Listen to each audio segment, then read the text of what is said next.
Two orphan twins were laughed at when forced to dance in front of their school. But when a stranger stepped in, no one expected what happened next. This is the story of how one moment can rewrite a life. Press play to witness the power of second chances. Before we begin, hit subscribe and turn on notifications. Stories like this remind us all that hope exists where we least expect it. The mockery. The Lincoln Elementary School gymnasium buzzed with the chaotic energy of a Friday afternoon talent show.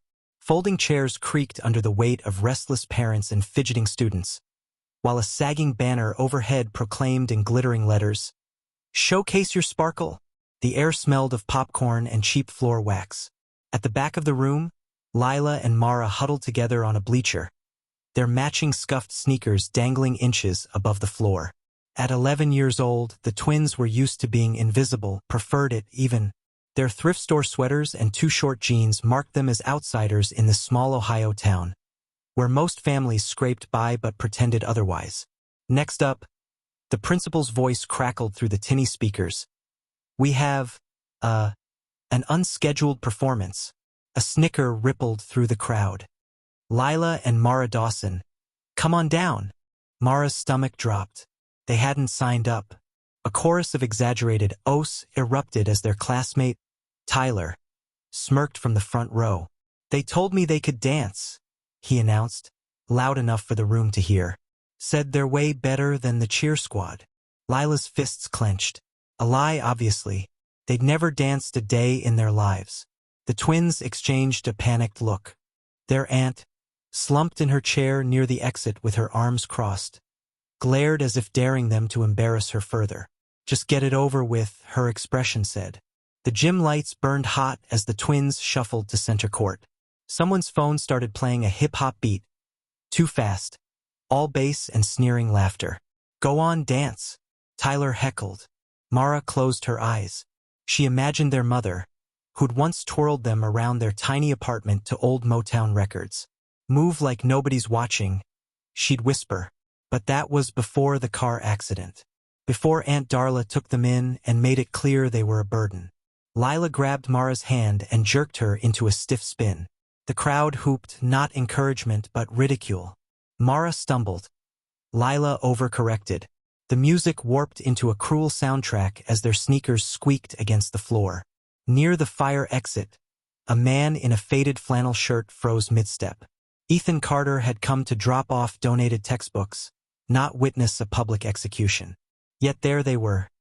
Two skinny girls, red-faced and breathless, spinning like wind-up toys running down. The way Lila's jaw tightened, not in shame but fury, hit him like a punch. He knew that look. It was the same one he'd worn after his wife's funeral. The music cut off.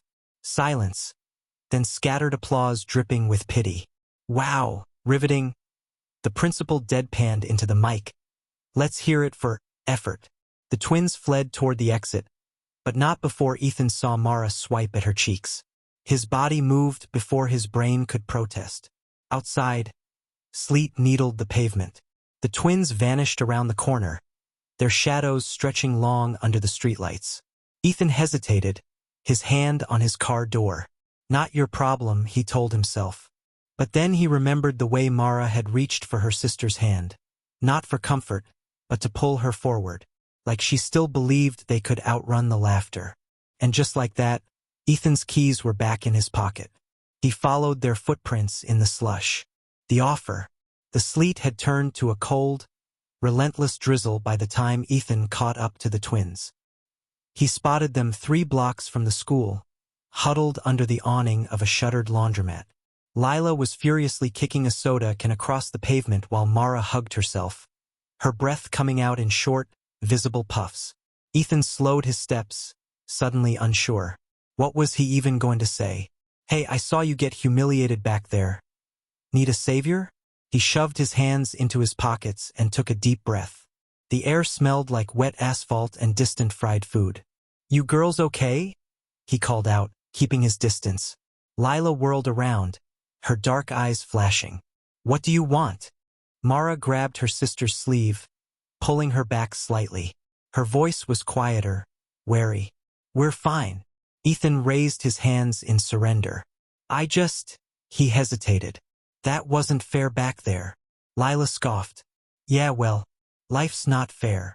She turned away, but not before Ethan caught the tremor in her lower lip. He exhaled, watching his breath fog in the air. He hadn't planned this. Hadn't planned anything since the accident, really. But something about these two, their defiance, their quiet desperation, pulled at him. I used to teach dance, he said finally. That got their attention. Both twins turned to stare at him. Mara's eyes widened slightly. You do. Used to, he corrected. A long time ago. Lila narrowed her eyes. Why are you telling us this? Ethan shrugged. Thought maybe you'd want lessons. Real ones. Silence. The drizzle filled the space between them. Mara bit her lip, glancing at Lila. Ethan could practically see the war going on behind her eyes, hope wrestling with suspicion. Lila, though, wasn't having it. We don't need your pity, she snapped. It's not pity, Ethan said. Then what is it? He hesitated. The truth was messy. It was guilt. It was seeing two girls who'd lost too much, just like him. It was the way they moved, stiff and scared, but still trying. Still fighting. It's a second chance, he said at last. For all of us. Mara's grip on Lila's sleeve tightened. The twins' apartment was on the third floor of a building that had seen better decades. Peeling wallpaper, flickering hallway lights, the distant sound of a TV blaring through thin walls. Ethan followed them up the stairs, his stomach tightening with each step. He hadn't been inside a place like this since he was a kid. Lila shoved the door open without knocking. Aunt Darla, we're home.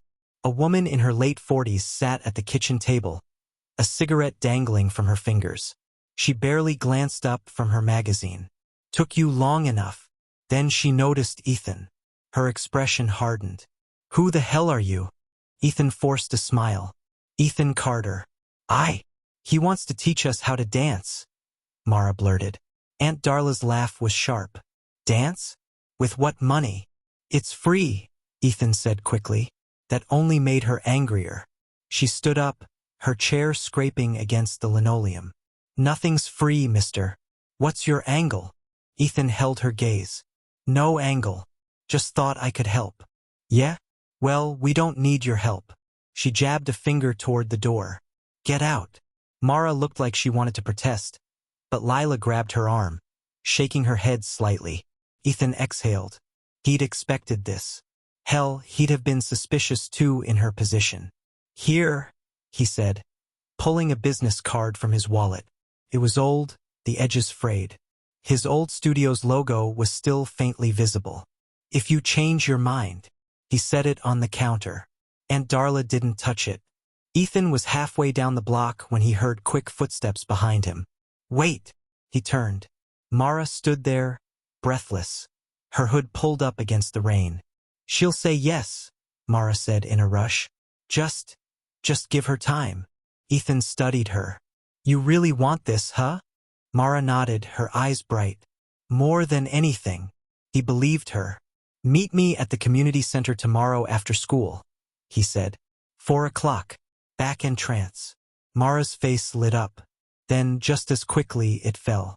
What if Lila won't come? Ethan smiled faintly. Then I guess you'll have to convince her. Mara grinned and turned to run back inside, her sneakers splashing through puddles. Ethan watched her go, the weight of what he'd just set in motion settling over him. He hadn't danced in 2 years. Not since the accident. Now here he was, promising to teach. What the hell am I doing? But for the first time in a long time, it didn't feel like running away. It felt like stepping forward. The secret lessons. The Maplewood Community Center smelled like old gym mats and lemon disinfectant. Ethan arrived early, his palms damp as he rolled out the faded blue mats in the empty multipurpose room. He hadn't stood in front of a dance student in 784 days. Not since the morning of the crash. The back door creaked open at 4:07 p.m. Mara slipped inside alone, her backpack straps gripped tight in both hands. Her eyes darted to the mirrors covering the far wall, then immediately away, as if afraid to see herself reflected. Lila's not coming, she announced. Ethan hid his disappointment by adjusting the portable speaker. She changed her mind? She said dancing won't fix anything. Mara dropped her backpack with a thud. But I'm here. The defiance in her voice reminded him painfully of Lila. He pressed play on the music, a simple piano piece he'd used with beginners years ago. Then let's start with your feet. For 30 minutes, Mara mirrored his movements with fierce concentration. When she stumbled during a basic box step, her cheeks flushed scarlet. I'm terrible at this. Ethan crouched to her eye level. You know what's worse than being bad at something? He waited until she met his gaze. Being too scared to try. Mara's lower lip trembled. For one horrible second, Ethan thought she might cry. Then, the door slammed open. Lila stood framed in the doorway, her chest heaving like she'd run the whole way. Aunt Darla found out, she gasped. Mara went pale. Found out what? Ethan asked slowly. That we're here. Lila grabbed Mara's arm. Mrs. Jenkins from downstairs saw us walk in and called her. She's. Tires screeched outside. Through the streaked windows, Ethan saw a dented sedan skid to a stop. Aunt Darla erupted from the driver's seat, her cigarette still dangling from her lips. Oh no, Mara whispered. The twins froze like startled deer. Ethan stepped between them and the door just as it burst open. Aunt Darla's glare burned hotter than her cigarette. I knew it. She jabbed the smoldering filter toward Ethan. You're that pervert from the news. The accusation landed like a slap. What? Don't play dumb. She yanked her phone out, thrusting the screen in his face. A local news headline blared. Former dance instructor linked to minor's hospitalization. Ethan's stomach dropped. The article was about his old studio. About Isabel, his star student who'd pushed through a fractured ankle to win regionals. The media had twisted it into something sinister. That's not what happened, he said hoarsely. Aunt Darla wasn't listening. She grabbed both twins by their collars. We're leaving. Mara dug in her heels. But now, as they were dragged out, Lila locked eyes with Ethan over her shoulder. For the first time, her expression wasn't angry. It was terrified. The door slammed shut. Silence. Ethan stared at his reflection in the mirrored wall. A stranger with shaking hands. He'd been naive to think he could outrun his past. His phone buzzed. An unknown number. The text read, She's calling the cops on you. Then a second message. We'll be at the old train yard at 7. Come alone. Ethan's thumb hovered over the keys. This was the moment to walk away. To stop pretending he could fix things. Across the room, Mara's forgotten water bottle gleamed in the fluorescent lights. He typed back, I'll be there. The silence that changed everything. The old train yard smelled of rust and rain-soaked wood. Ethan arrived 20 minutes early, his boots crunching on broken glass as he paced beside graffiti-covered boxcars. The twins' text had been clear, come alone. But the emptiness of the place made his skin prickle. Had this been a mistake? At exactly 7:03 p.m., two small figures emerged from behind a derelict caboose. Lila stepped forward first, her shoulders squared like she expected a fight. Mara hovered half a step behind, clutching a plastic grocery bag to her chest. Moonlight caught the fresh bruise blooming on Lila's left wrist. Ethan's stomach twisted. She hurt you. Lila yanked her sleeve down. We don't have much time. She nodded at Mara, who unrolled two handmade posters from the bag. The first read Talent Showcase in shaky marker letters. The second, Dawson Sisters. Mara's voice trembled. Principal Meacham's doing another show next Friday. We're signing up. Ethan stared at the misspelled posters. This wasn't just about dancing anymore. This was a rebellion. Your aunt doesn't get to decide this, Lila interrupted. Her eyes burned with a fire that hadn't been there at the community center. We watched the news clip about you. The real one. Not whatever garbage she saw. Mara added softly, your student, Isabel. She made a video saying what really happened. The wind picked up, rattling loose sheet metal somewhere in the darkness. Ethan hadn't seen that video, hadn't dared look after the first wave of accusations. Lila thrust a crumpled flyer at him. "So are you gonna help us or not?" The paper announced the Lincoln Elementary Spring Spectacular in Comic Sans font. At the bottom, someone had scribbled, "And no bullies allowed." Ethan exhaled slowly. He hadn't touched choreography in years, but suddenly he could see it. The twins moving in perfect sync, their bodies telling a story words couldn't. "Meet me at the rec center," he said. "Midnight. Every night this week." Mara gasped. "But the doors are locked." "I know." Ethan pulled a key from his pocket, the one he'd kept from his teaching days. "Back entrance." Lila's grin was all teeth. "We'll bring flashlights." 1 week later, the school auditorium buzzed with nervous energy as Tyler's boy band routine ended. From the wings, Ethan watched the twins clutch each other's hands, their matching braids bouncing as they shifted from foot to foot. Principal Meacham adjusted the mic. Next up, Lila and Mara Dawson. The murmur that followed wasn't laughter, but curiosity. Rumors had swirled all week about midnight rehearsals and a mysterious coach. The lights dimmed. When the first piano notes of the Nights by Avicii filled the room, the twins stepped into the spotlight, not in thrift store clothes, but in matching white tank tops and black leggings Ethan had quietly left on their doorstep. For 37 seconds, the room held its breath. Lila spun Mara into a perfect aerial, their bodies cutting through the air like birds finally learning to fly. When Mara landed the double pirouette they'd practiced until her feet bled, a freshman in the front row clapped. Once accidentally, then froze. No one laughed. By the final crescendo, even Tyler sat motionless, his mouth slightly open. The twins finished back to back, arms raised, chests heaving. Silence. Then, like a dam breaking, the entire 8th grade stood up at once. At the back of the auditorium, Aunt Darla dropped her cigarette. The ember burned unnoticed on the linoleum as she stared at her nieces, really looked at them, for the first time in years. Ethan slipped out before the lights came up. His phone buzzed halfway to the parking lot.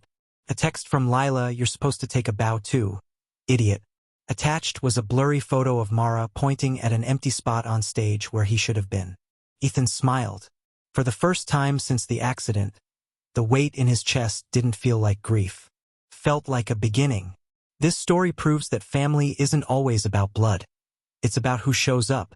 If this moved you, share it with someone who needs to hear it. And don't forget to subscribe for more real-life moments that will make you believe in second chances.